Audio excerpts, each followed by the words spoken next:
भैया कल यहाँ सीएम ने शपथ ली है सीएम की, और मध्य प्रदेश में भी सीएम ने शपथ ली। किस तरह से देखते हैं? बहुत बहुत बधाई, शुभकामनाएं कि कल छत्तीसगढ़ में भारतीय जनता पार्टी की सरकार का गठन हुआ और छत्तीसगढ़ और मध्य प्रदेश दोनों जगह बधाई, शुभकामनाएं और पूरा उम्मीद और विश्वास है कि इन्होंने जो जो वादा किए छत्तीसगढ़ की जनता के साथ, उन वादाओं को जितना जल्द हो सके उतना जल्द पूरा करेंगे।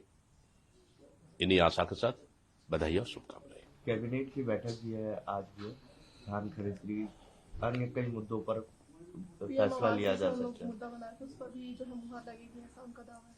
ठीक है, अगर कैबिनेट का बैठक होता है तो अच्छी बात है और जनता को लाभ मिलना चाहिए। हम तो चाहते हैं कि भारतीय जनता पार्टी अपनी घोषणा पत्र में जो जो वादा भी, लगभग जितने वादा किए हैं, वो पूरे वादे पूरा होना चाहिए। ये कैबिनेट में निर्णय ले ले तो अच्छी बात है छत्तीसगढ़ की जनता के लिए। कल कैबिनेट आपकी भी विधायक दल की बैठक हुई है, नेता प्रतिपक्ष को लेकर क्या चर्चा हुई? कल हमारे राष्ट्रीय कोषाध्यक्ष और पर्यवेक्षक माननीय अजय माखन जी, हमारे छत्तीसगढ़ इंचार्ज कुमारी शैलजा जी और तमाम हमारे वरिष्ठ नेता और हमारे जो नवनिर्वाचित विधायक के साथ हमारा विधायक दल का बैठक हुआ और एक लाइन में सभी लोगों ने प्रस्ताव पास किए कि छत्तीसगढ़ विधायक दल का नेता कौन होगा। इसके लिए आलाकमान को प्रस्तावित कर दिया गया है, एक नाम पे सहमति, ताकि आलाकमान इनका निर्णय ले ले। युवा चेहरे को मौका मिलेगा या तरजीह के बाद? अब देखिए, ये तो अभी तो कुछ भी कहना संभव नहीं है। हमारे पास दोनों चेहरे हैं, युवा चेहरे भी है और अनुभवी चेहरे भी है। दोनों चेहरे में जिनको भी मौका दे दे, ये तो आलाकमान को निर्णय करना है। सर, कल ही जो है एक नक्सली घटना हुई है और आज डिप्टी सीएम जो है रवाना हुए थे वहां पर जो है शहादत में शामिल होने के, और उनका कहना ये कि आने वाले समय में छत्तीसगढ़ में नक्सलवाद को खत्म करेंगे। भारतीय जनता पार्टी का ये वादा है। अब ये तो 15 साल भी देख लिए हम लोग भारतीय जनता पार्टी के शासन में। वो तो राजधानी तक पहुंच गए थे और अभी शपथ ग्रहण हुआ भी नहीं है। ये सरकार आते साथ लगातार घटनाएं बढ़ रही है, हर दिन लगातार घटनाएं हो रही है। अब देखते हैं, 15 साल का सरकार तो देख लिए, इन सरकार में उम्मीद तो नहीं है, फिर भी इनको मौका मिला है। देखते हैं आगे किस तरह से काम करती है। सर, धान खरीदी को लेकर जो है डिप्टी सीएम का कहना यह है कि कांग्रेस सरकार ने केवल जो है लालच दिया था, लेकिन जनता उसे नकारी है, इसी वजह से भारतीय जनता पार्टी की सरकार बनी है। अब धान खरीदी जो है वो होगी और 3100 रुपये वो देंगे। अब तो 15 साल में हम लोग इन लगा 300 बोनस भी देख लिए थे, अब तो दे नहीं पाए, इसलिए पिछले 15 साल का 2 साल का बोनस अभी दे रहे हैं लोग। जनता को सपना दिखाया है और हम तो चाह रहे हैं 3100 दे दे। वादा किया उनको तो देना पड़ेगा, वादा किया उनको देना पड़ेगा। यह संसद में कल एक बड़ी चूक देखने को मिली है, किस तरह उसको देखते हैं? देखिए, 2001 में जो घटना हुई, उस समय भी केंद्र में भारतीय जनता पार्टी की सरकार थी और उसी दिन सेम घटना दोबारा संसद में होना और भारतीय जनता पार्टी की सरकार है, ये बोलते हैं मजबूत सरकार है। आखिर किसके इशारा पे वो लोग वहां पे गए, किसके पास बनवाकर वो लोग गए वहां? मतलब अगर देखें, ये सिर्फ सुरक्षा का चूक नहीं है। ये मुझे लगता है कि भारतीय जनता पार्टी की बहुत बड़ा साजिश है। एक भारतीय जनता पार्टी के सांसद का दस्तखत से पास बनता है और लोकसभा के अंदर तक चले जाते हैं। सिर्फ वो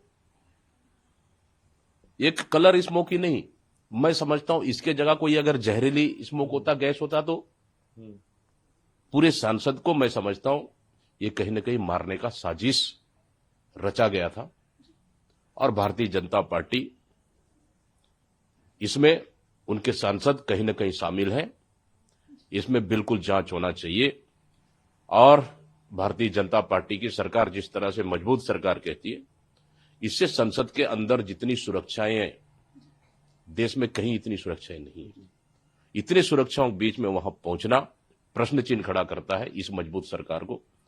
और कहीं न कहीं ये छोटी मोटी घटनाएं नहीं है, बहुत बड़े हादसा हो सकती थी। इसलिए भारतीय जनता पार्टी की सरकार के ऊपर प्रश्न चिन्ह लगता है। मेरा आरोप है सीधा सीधा कि भारतीय जनता पार्टी की सरकार, नरेंद्र मोदी की सरकार पूरी तरह फेलवर है। फिर 2001 की घटना पुनरावृत्ति ये करना चाहती थी और जिस तरह से इस मामले में जिन्होंने पास दिया है उन सांसदों के ऊपर बिल्कुल जांच होना चाहिए, कड़ी कार्रवाई होना चाहिए। सर, आप लोगों का धान खरीदे का वादा था और इस दौरान जो है 450 करोड़ से ज्यादा का लोन जो है लोगों ने दिया था ताकि उनको कर्जा माफी हो पाएगी, लेकिन अब जो है सत्ता से आप हट चुके हैं, लेकिन अब भारतीय जनता पार्टी क्या उनकी ये मदद कर पाएगी? लगता है कि देखिए, भारतीय जनता पार्टी के नेता तो हर विधानसभा में घूम घूम के बोले कर्जा माफी करेंगे। उनका वीडियो भी है, लगातार वायरल हो रहा है, जनता के सामने बोले भी है ये लोग कि हम कर्जा माफी करेंगे। लोगों का उम्मीद था कि कांग्रेस आएगी तो कर्जा माफी करेगी और बहुत से कर्जा उन्होंने लिया था।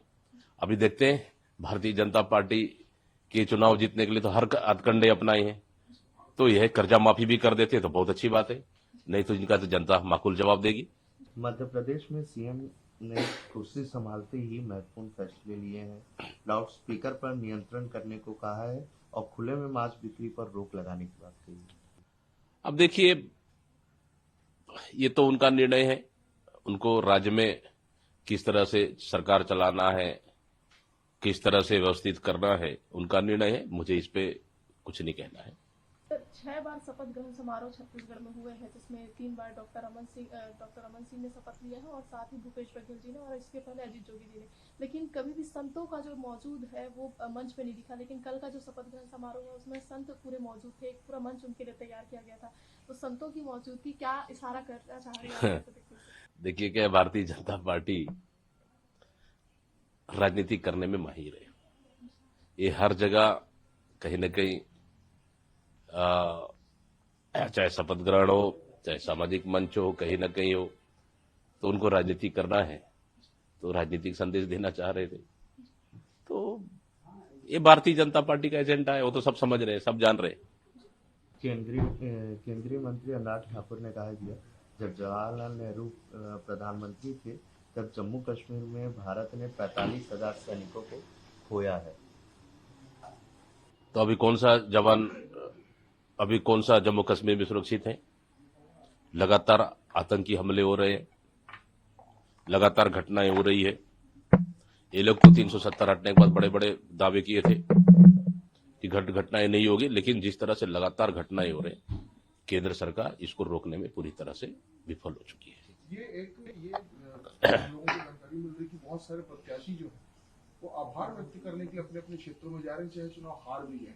तो किस तरह से मतलब आप लोग जनता के बीच कैसे कनेक्टिविटी रखेंगे 5 साल? नहीं, देखिए, चुनाव चाहे जो भी दल का हो, चाहे बीजेपी का हो, कांग्रेस का हो, एक हमारे गोंडवाना गणतंत्र के भी आए, आखिर उसको जनता ने तो चुना है, तो जनता को तो आभार करना चाहिए, कोई दिक्कत नहीं है, उनका व्यक्तिगत निर्णय है। जनता के बीच में जा रहे हैं तो अच्छी है। पार्टीगत भी आप लोग क्या रणनीति बना रहे हैं कि जनता के बीच जाए, क्योंकि लोकसभा चुनाव भी है? अभी पार्टी लगातार मंथन कर रही है, रणनीति बना रही है। कल सीएलपी को लेकर विधायक दल का बैठक हुआ, 1 लाइन प्रस्ताव पास हुआ, आला कमान को सौंप दिए हैं। इसके बाद पार्टी लगातार बैठकें करेगी, जनता के बीच में जाएंगे, केंद्र सरकार की नाकामियों को लेकर जाएंगे, राज्य सरकार की नाकामियों को लेकर जाएंगे। हम लोकसभा चुनाव फिर मजबूती के साथ चुनाव लड़ेंगे।